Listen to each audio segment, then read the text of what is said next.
सबसे पहले बात करेंगे बाहुबली मुख्तार अंसारी की, जिसे यूपी जाने से बचने के लिए चालाकी तो बहुत की, लेकिन सुप्रीम कोर्ट के एक फैसले ने उसके सारे किए कराए पर पानी फेर दिया। देखिए रिपोर्ट।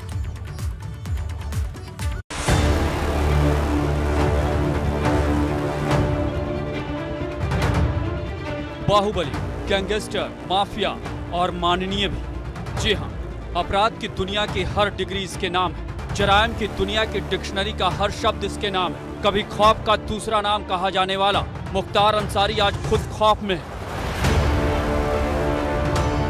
जिस उत्तर प्रदेश की धरती पर ये पैदा हुआ, पला बढ़ा, पढ़ा लिखा, क्राइम की दुनिया में कदम रखा, आज उसी धरती पर इसे पैर रखने में डर लगता है। कुछ साल पहले तक जहां इसकी दहशत हुआ करती थी, आज वहां जाने की कल्पना भर से ये खुद दहशत से भर जाता है। जिस उत्तर प्रदेश में जाने से बचने के लिए इसने न जाने कितने तिकड़म लगाए, लेकिन आज वो सब तार तार हो गए। माफिया मुख्तार अंसारी पर आज सुप्रीम कोर्ट का ऐसा हथौड़ा चला कि इसके होश ठिकाने आ गए, क्योंकि पंजाब की जेल में रहकर वो जिस ठिकाने पर जाने से बच रहा था, और मुख्तार का ठौर ठिकाना वही उत्तर प्रदेश की कोई जेल होगा जहां जाने से वो बचना चाहता था, लेकिन अब वो नहीं बच पाएगा, क्योंकि सुप्रीम कोर्ट ने माफिया मुख्तार अंसारी को उत्तर प्रदेश भेजने का आदेश दिया है। सुप्रीम कोर्ट ने मुख्तार की कस्टडी ट्रांसफर याचिका पर सुनवाई के बाद ये फैसला सुनाया। वहीं सुप्रीम कोर्ट ने यह भी कहा कि मुख्तार अंसारी यूपी की किस जेल में रहेगा, ये फैसला प्रयागराज एमपी एमएलए कोर्ट तय करेगी। फिलहाल मऊ से विधायक मुख्तार अंसारी अभी पंजाब की रोपड़ जेल में बंद है, जिसे लेकर काफी समय से पंजाब और यूपी की सरकार एक दूसरे के आमने सामने आई थी। उत्तर प्रदेश सरकार ने इस मामले में सुप्रीम कोर्ट में याचिका दी थी, और अब ये फैसला उसके लिए बड़ी राहत की खबर है। 40-45 लोगों की जो भी कोर्ट में केस चल रही है, सबका जो अपना था कि नहीं हम लोग आए, हम लोग का जो भी केस मुकदमा है उस पर हम लोग को न्याय मिले। बहरहाल मुख्तार अंसारी बड़ी ही चालाकी से एक केस के सिलसिले में यूपी से पंजाब की जेल तो पहुंच गया, और उसने यूपी आने से बचने के लिए हर हथकंडा भी अपनाया, लेकिन सुप्रीम कोर्ट के एक कानूनी हथौड़े ने उसके सारे मंसूबों को अब चूर चूर कर दिया है। मुख्तार अंसारी के लिए ये किसी बुरे सपने से कम नहीं। शायद इसीलिए कहते हैं कि कानून के हाथ बहुत लंबे होते हैं। Bureau report, ABP Ganga.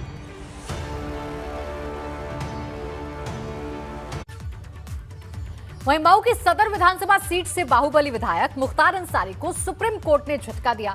Mukhtar की ट्रांसफर याचिका पर सर्वोच्च न्यायालय ने बड़ा फैसला सुनाया। इसके बाद अब मुख्तार को यूपी भेजा जाएगा।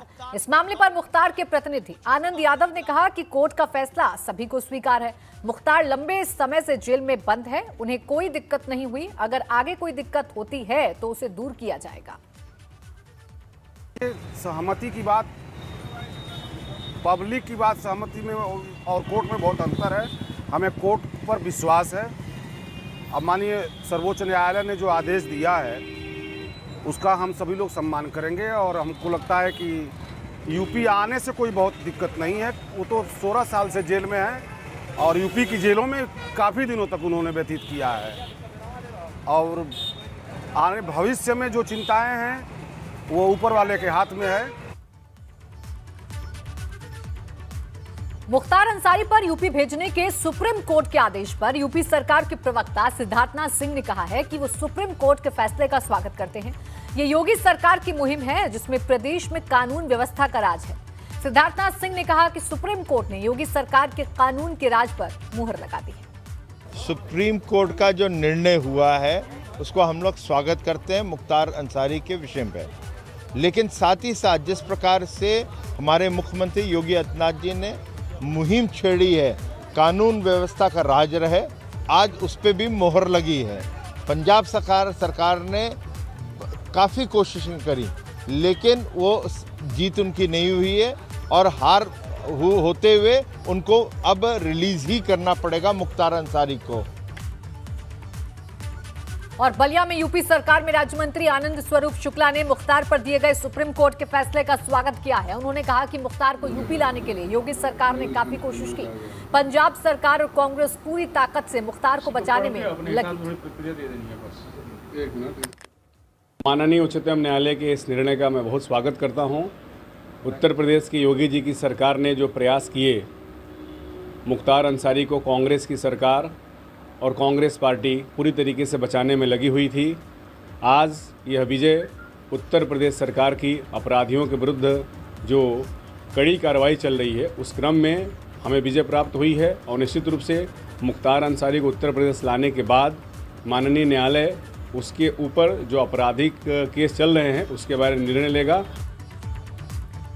और बढ़ते आगे इस वक्त बड़ी खबर ये मिल रही है कि यूपी में तेजी के साथ बढ़ रहे हैं कोरोना के आंकड़े। जी हां, पिछले 24 घंटे की अगर बात कर लें तो 1032 नए केस सामने आए हैं। प्रदेश में कोरोना के एक्टिव मरीजों की संख्या 5824 पहुंच गई है और ये संख्या अब डराने वाली है, क्योंकि एक बार फिर से कोरोना अपने पैर पसार रहा है। ऐसे में जरूरी है आपकी और हमारी सावधानी हम बरतें, लापरवाही बिल्कुल ना बरतें। मास्क का प्रयोग जरूर करें। अगर हम सार्वजनिक जगह पर जा रहे हैं तो मास्क लगाकर ही जाएं और 2 गज की दूरी हम जरूर रखें, यानी सोशल डिस्टेंसिंग हम जरूर रखें, क्योंकि बीते 1 साल से कोरोना से जंग जारी है और बीच में ऐसा लगा था मानो जैसे कोरोना को हमने हरा दिया, लेकिन एक बार फिर से आंकड़े बढ़ रहे हैं।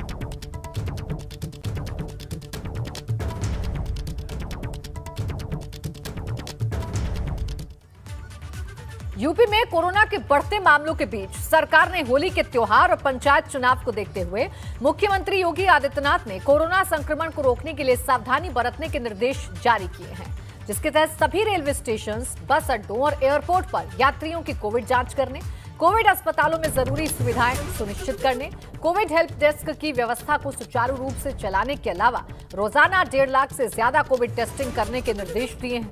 इसके साथ ही कॉन्ट्रैक्ट ट्रेसिंग बढ़ाने के भी निर्देश जारी किए गए।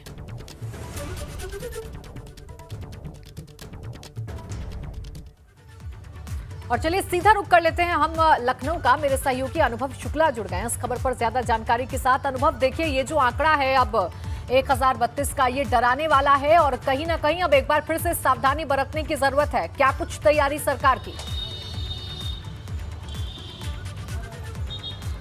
देखिए, बिल्कुल बीते 24 घंटे में कुल 1032 मामले सामने आए हैं और इस 1000 के आसपास मामले 30 दिसंबर 2020 में थे पूरे उत्तर प्रदेश में। हाँ। उसके बाद से लगातार जो कोरोना के केसेस थे उनकी संख्या कम होती चली गई, पर अब 1032 मामले फिर सामने आए हैं। कल की अगर बात करें तो 838 मामले थे, यानी 200 मामलों का इजाफा हुआ है और हर दिन कभी 150 कभी 110 मामलों का इजाफा हो रहा है। और यही वजह है कि मुख्यमंत्री ने आज जब बैठक की तो साफ तौर पर कहा कि चाहे बस स्टेशन हो, रेलवे स्टेशन हो या फिर एयरपोर्ट हो, हर जगह आने जाने वाले की निगरानी की जाए, थर्मल स्कैनर से उसका टेम्परेचर लिया जाए, साथ ही साथ वहाँ पर सैनिटाइजर की व्यवस्था हो और RT-PCR टेस्ट, वहाँ पर एंटीजन टेस्ट किया जाए और अगर जो लोग वहाँ पर पॉजिटिव मिले उनको क्वारंटीन किया जाए और उनके संपर्क में जितने लोग आए तकरीबन 25 से 30 एक संक्रमित के 25 से 30 कॉन्ट्रैक्ट को जो है वो जाकर उनकी भी टेस्टिंग की जाए। जी मुख्यमंत्री ने साफ तौर पर 3T यानी कि टेस्टिंग, ट्रैकिंग और ट्रीटमेंट पर फिर जोर देने को कहा है। ये भी निर्देश दिए हैं कि 1.5 लाख टेस्ट प्रतिदिन उत्तर प्रदेश में किए जाएं, क्योंकि फिर एक बार स्थिति उसी तरफ जा रही है। 1 साल तक सरकार ने जो प्रयास किया उत्तर प्रदेश में कोरोना से लड़ने के लिए, जो कदम उठाए, ये उसी का असर है। बिल्कुल अनुभव, और देखिए सतर्कता और सावधानी अब बहुत जरूरी है। शुक्रिया आपका तमाम जानकारी के लिए। उधर मथुरा की अगर बात करें तो साउथ अफ्रीका का कोविड स्ट्रेन एक महिला में मिला है। साउथ अफ्रीका का कोविड स्ट्रेन मिला है, जिसकी वजह से स्वास्थ्य महकमे में हड़कंप मच गया है। महिला के संपर्क में आए लोगों की अब जांच हो रही है। जिले में 24 घंटे में कोरोना के 19 नए मरीज अभी तक सामने आ चुके हैं और ये जो नया स्ट्रेन मिला है इसके वजह से अब स्वास्थ्य महकमे में हड़कंप मच गया है और अब उस महिला के कांटेक्ट में आए तमाम लोगों की छानबीन की जा रही है, यानी कांटेक्ट ट्रेसिंग किया जा रहा है। उसी के पास कामर गांव में एक महिला मरीज थी। इसका हमने 3 तारीख को सैंपल भेजा था और 5 तारीख को इसकी RT-PCR रिपोर्ट आई थी। जो RT-PCR हम करवाते हैं उनमें से 10% सैंपल जीनोम सीक्वेंसिंग के लिए लखनऊ भेजते हैं। उस जीनोम सीक्वेंसिंग सैंपल होकर उसकी रिपोर्ट आई थी, उसमें साउथ अफ्रीका के स्ट्रेन की पुष्टि हुई थी। यूपी में पंचायत चुनाव की तारीखों का ऐलान हो गया है। 4 चरणों में यूपी के पंचायत चुनाव होंगे। 3 अप्रैल से 2 मई तक चुनाव प्रक्रिया चलेगी, जबकि 15, 19, 26 और 29 अप्रैल को मतदान होंगे। पहले फेज में 18, दूसरे और तीसरे फेज में 20-20 जिलों में मतदान होगा, जबकि चौथे फेज में 17 जिलों में चुनाव होगा।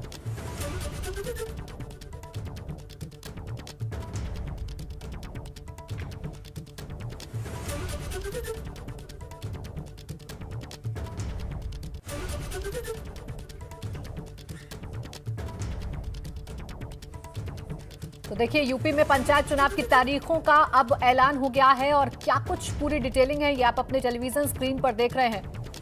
7 अप्रैल को नाम वापसी की प्रक्रिया होगी। 4 चरणों में यूपी के ये पंचायत चुनाव होने वाले हैं। 15, 19, 26 और 29 अप्रैल को मतदान होंगे। पहले चरण का मतदान जो है वो 15 अप्रैल को होगा, दूसरे चरण का 19 को होगा, तीसरे चरण का 26 को होगा, तो 26 अप्रैल को। ये सभी अप्रैल हैं, ये 15 अप्रैल, 19 अप्रैल, 26 अप्रैल और चौथे चरण का 29 अप्रैल को होगा। और मतगणना अगले महीने यानी मई महीने में 2 तारीख से प्रारंभ होगा। तो ये संक्षिप्त में ये हमारे कार्यक्रम हैं और ये आज से प्रक्रिया इसकी प्रारंभ होगी। और चलिए अब आपको सिलसिलेवार तरीके से ये भी बता देते हैं कि कितने चरण में ये चुनाव होने वाले हैं और क्या कुछ तारीखें रखी गई हैं। पहले चरण की अगर बात करें तो नामांकन प्रक्रिया 3 अप्रैल, जबकि नामांकन पत्रों की जांच 5 अप्रैल को होगी और नामांकन से नाम वापसी की तारीख है 7 अप्रैल। अब हम दूसरे चरण की अगर बात करें तो दूसरे चरण में नामांकन प्रक्रिया की तारीख है 7 अप्रैल, नामांकन पत्रों की जांच 9 अप्रैल को होगी और नामांकन से नाम वापसी की जो तारीख है वो 11 अप्रैल, यानी 11 अप्रैल तक प्रत्याशी अपने नाम वापस ले सकेंगे। अब तीसरे चरण की अगर बात करें तो नामांकन प्रक्रिया 13 अप्रैल से शुरू होगी, नामांकन पत्रों की जांच 16 अप्रैल को होगी, जबकि नामांकन से नाम वापसी की जो तारीख है वो 18 अप्रैल है। अब चौथे चरण की जानकारी भी आपको देते हैं। देखिए, चौथे चरण के लिए नामांकन प्रक्रिया यानी जब पर्चे दाखिल किए जाएंगे वो 17 अप्रैल से शुरू होंगे, नामांकन पत्रों की जांच 19 और 20 अप्रैल को होगी, जबकि नामांकन से नाम वापसी लेने की जो तारीख है वो 21 अप्रैल तक होगी, यानी तब तक प्रत्याशी अपने पर्चे वापस ले सकते हैं।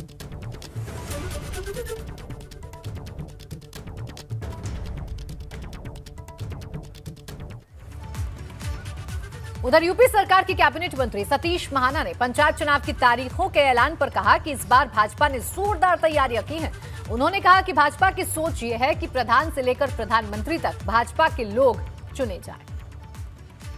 उत्तर प्रदेश में होने वाले त्रिस्तरीय पंचायत चुनाव की तारीखों का आज राज्य निर्वाचन आयोग ने ऐलान कर दिया है और इसे दुनिया का सबसे बड़ा चुनाव बताया जा रहा है। अब दुनिया के सबसे बड़े चुनाव में दुनिया की सबसे बड़ी पॉलिटिकल पार्टी यानी बीजेपी की क्या तैयारी, इस पर बात करने के लिए हमारे साथ उत्तर प्रदेश के औद्योगिक विकास मंत्री सतीश महाना जी हैं। सर, पंचायत चुनाव की तारीखों का ऐलान हो गया, बीजेपी बहुत जोरदार तरीके से इस बार इन चुनाव में लगी हुई है।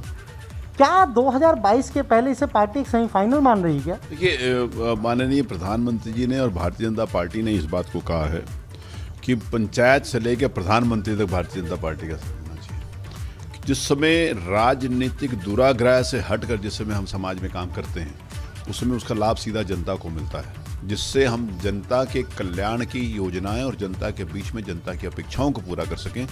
इसलिए आज इस बात के लिए निर्णय लिया है कि हम जिला पंचायत के सदस्यों को चुनाव में भारतीय जनता पार्टी समर्थन करेगी।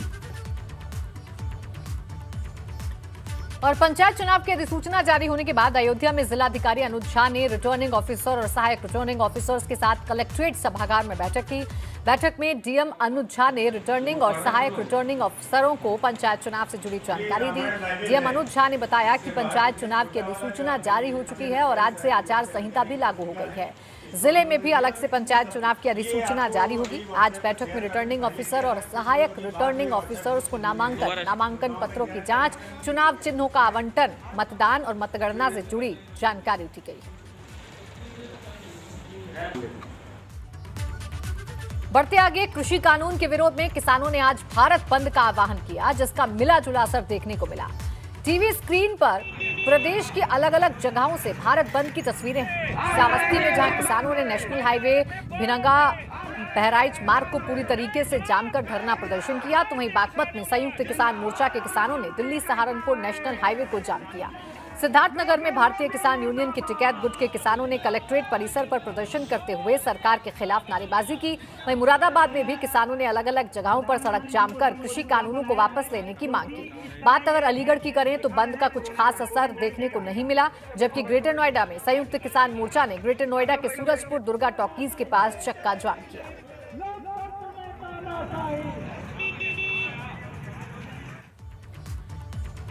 बिजनौर में किसानों ने प्रदर्शन के दौरान एक राहगीर को थप्पड़ जड़ दिया। आज किसानों ने भारत बंद का ऐलान किया था, जिसके चलते सैकड़ों की तादाद में किसानों ने हाईवे पर जाम लगा रखा था। इसी दौरान एक राहगीर से किसान की कहासुनी हो गई और उसने राहगीर को थप्पड़ जड़ दिया।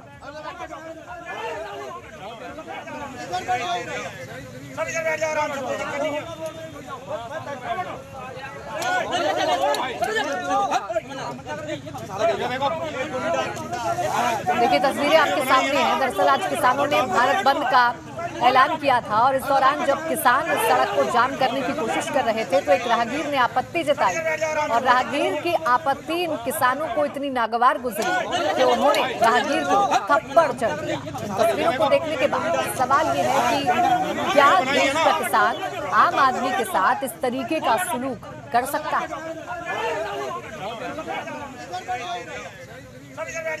लखनऊ और नोएडा के बाद अब उत्तर प्रदेश के 2 और शहरों में कमिश्नरेट सिस्टम लागू कर दिया गया है। गुरुवार को यूपी कैबिनेट की बैठक में कानपुर और वाराणसी में कमिश्नरेट सिस्टम लागू करने के प्रस्ताव को मंजूरी दे दी गई थी, जिसके बाद अब यूपी के 4 शहरों में कमिश्नरेट व्यवस्था लागू हो गई है। आईपीएस अफसर असीम अरुण को कानपुर का पहला पुलिस कमिश्नर नियुक्त किया गया है, जबकि आईपीएस अफसर ए सतीश गणेश को वाराणसी का कमिश्नर बनाया गया है।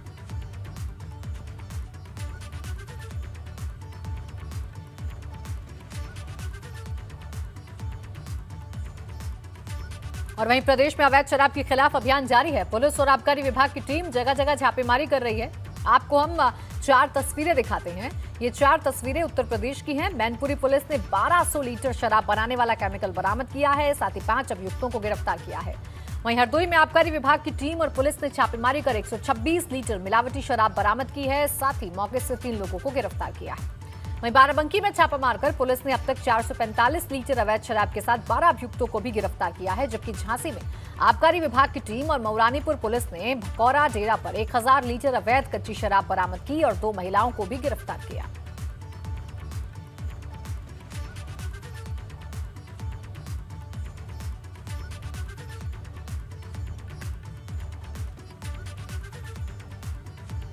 उधर पंचायत चुनाव के मद्देनजर पुलिस लगातार अभियान चला रही है। तस्वीरें हम आपको दिखाते हैं। बिजनौर से तस्वीर है, जहां पुलिस ने अवैध हथियार बनाने की फैक्ट्री पर छापा मारकर 26 तमंचे बरामद किए, साथ ही 2 आरोपियों को भी गिरफ्तार किया। पहली तस्वीर ये बिजनौर की है। यह अवैध फैक्ट्री शेरकोट इलाके के जंगल में एक बंद कमरे में चल रही थी। वहीं जो दूसरी तस्वीर आप देख रहे हैं वो सीतापुर की है, जहां महमूदाबाद पुलिस ने अवैध हथियारों की फैक्ट्री का भंडाफोड़ कर 5 तमंचा सहित कई हथियार बनाने के उपकरण बरामद किए, साथ ही 2 आरोपियों को गिरफ्तार किया।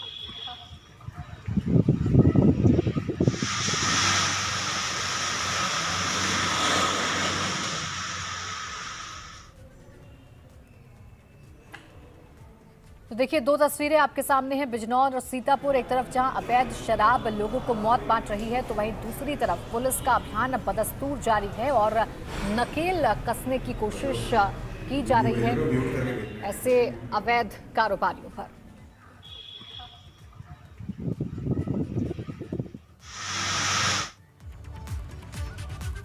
और अब आपको लिए चलते हैं गोंडा, जहां एक शख्स हनुमान जी की भक्ति में ऐसा डूबा कि उसने अपना धर्म बदल लिया और मोहम्मद अनीस नाम का ये शख्स अब शुक्राचार्य बन गया है।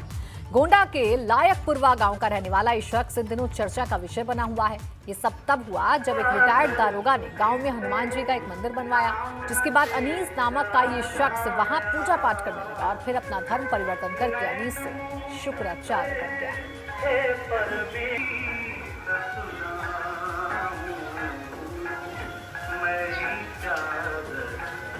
जब रिटायर होकर आया, मंदिर बन गया, तो मेरा नाम योगी राज कुंवर नाथ रखा गया। उस हैसियत से हनुमान जी की मैं पूजा कर रहा हूँ, सेवा कर रहा हूँ।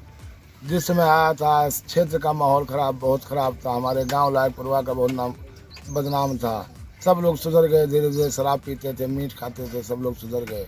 बहुत अच्छा माहौल हमारे गांव का हो गया। पूरा गांव मुझे प्रेम करता है।